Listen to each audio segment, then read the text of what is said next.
ये बहुत ही हल्के वजन की होती हैं, ये बहुत ही कोमल होती हैं और इसमें जीवों की रक्षा इससे बहुत अच्छे से हो सकती हैं, सहजता से हो सकती हैं। इसलिए दिगंबर जैन साधु ये पीछी, पंखों की पीछी अपने साथ रखते हैं। ये पीछी रखने का कारण हुआ। दूसरा उपकरण उनके साथ कौन सा है? कमंडल है। और कमंडल किस लिए है? पानी भरने के लिए। उसमें पानी रखते हैं। तो क्यों रखते हैं? पीने के लिए।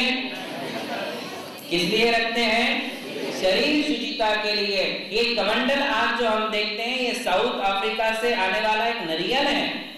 एक स्पेशल नारियल आता है, बहुत बड़ा होता है आकार में, और जब वो आता है तो यहाँ आने के बाद उसके 2 पीस करते हैं। एक नारियल में 2 कमंडल बन जाते हैं। ऊपर का जो उसका मटेरियल है वो लकड़ी का है, किंतु नीचे से वो कौन सा है?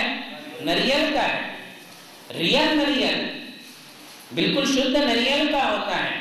नारियल का कमंडल है, किंतु पानी उसमें नारियल का नहीं भरेंगे। पानी कौन सा भरेंगे? प्रासुक पानी, कुएं का पानी होता है, जो प्रासुक श्रावकों के द्वारा किया जाता है, वो पानी उस कमंडल में भरा जाता है। और क्यों चाहिए वो पानी? केवल शरीर की शुद्धि करने के लिए।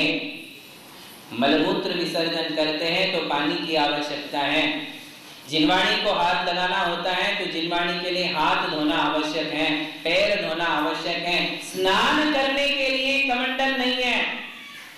दिगंबर जैन साधु कभी स्नान करते हैं, किंतु बहुत ऐसे प्रसंग आने पर जिसमें जिनवाणी की आज्ञा है कि ऐसे प्रसंगों पर ही, विशेष प्रसंगों पर ही स्नान साधु करते, जिसे दंड स्नान कहते हैं। जैसे किसी साधु की संलिग्न हुए अंत्य संस्कार करके आए हो, या फिर मलमूत्र या विष्ठा पर पैर पड़ा हो, हड्डी से छू गए हो, या कोई रजस्वला महिला का स्पर्श हो गया हो।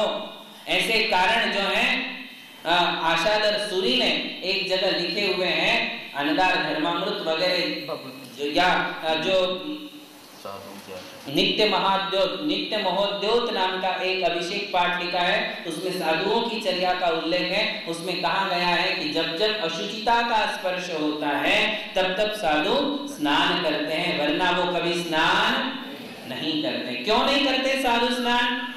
सामान्य रूप से हम देखते हैं कि स्नान किए बिना किसी आदमी को अच्छा नहीं माना जाता। 1 दिन 2 दिन स्नान नहीं करे तो उसको अच्छा नहीं कहा जाता। और साधु संत जीवन भर स्नान नहीं करते। क्यों नहीं करते? क्योंकि साधु स्वयं शुद्ध है, ब्रह्मचारी सदा शुचि। क्या है? ब्रह्मचारी सदा शुचि। ब्रह्मचारियों को सदैव शुचिता मानी गई है। श्रावक को, गृहस्थ को स्नान क्यों करना पड़ता है? क्योंकि वो शुचिता का पालन नहीं कर पाता है। वो मैथुन सेवन करता है, स्त्री संसर्ग करता है, इसके लिए उसके लिए स्नान करना ही पड़ता है। किंतु ऐसा कातंत्र रूप माला में एक श्लोक आता है और उसमें कह दिया कि ब्रह्मचारी सदा शुचि। ब्रह्मचारी सदैव शुचि होते हैं, उन्हें स्नान करने की आवश्यकता साधु संतों के लिए है। ऐसे कोई व्रती है, ब्रह्मचारी भैया है, उनको तो स्नान करना पड़ेगा।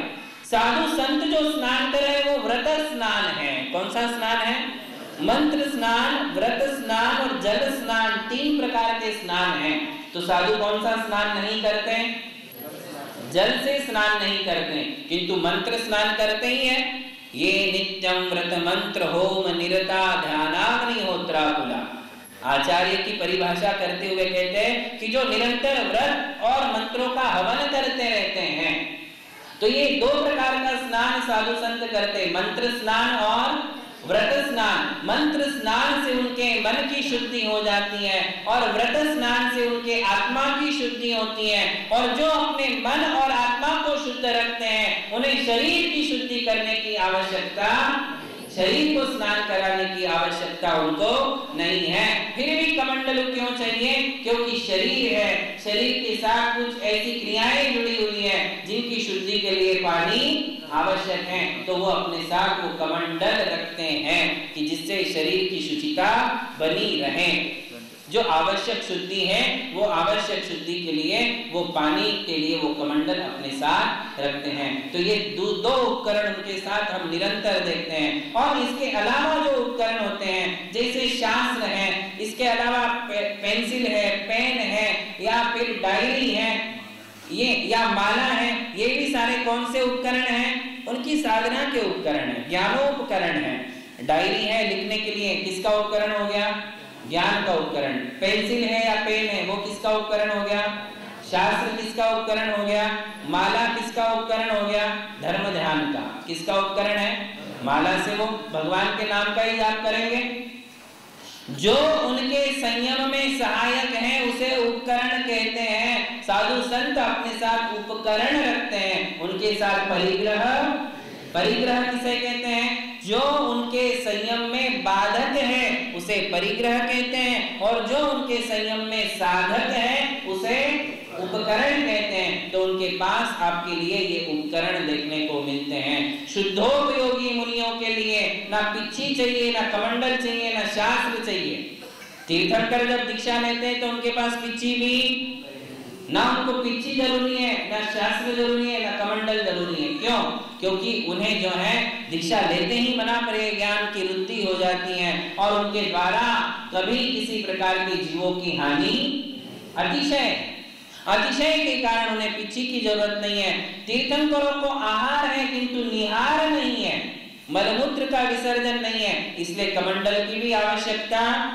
तो उन मुनियों में और आज के मुनियों में जमीन आसमान का अंतर है। उन मुनियों की अवस्था तक पहुंचने के लिए इस मुनि की अवस्था को धारण करना जरूरी है।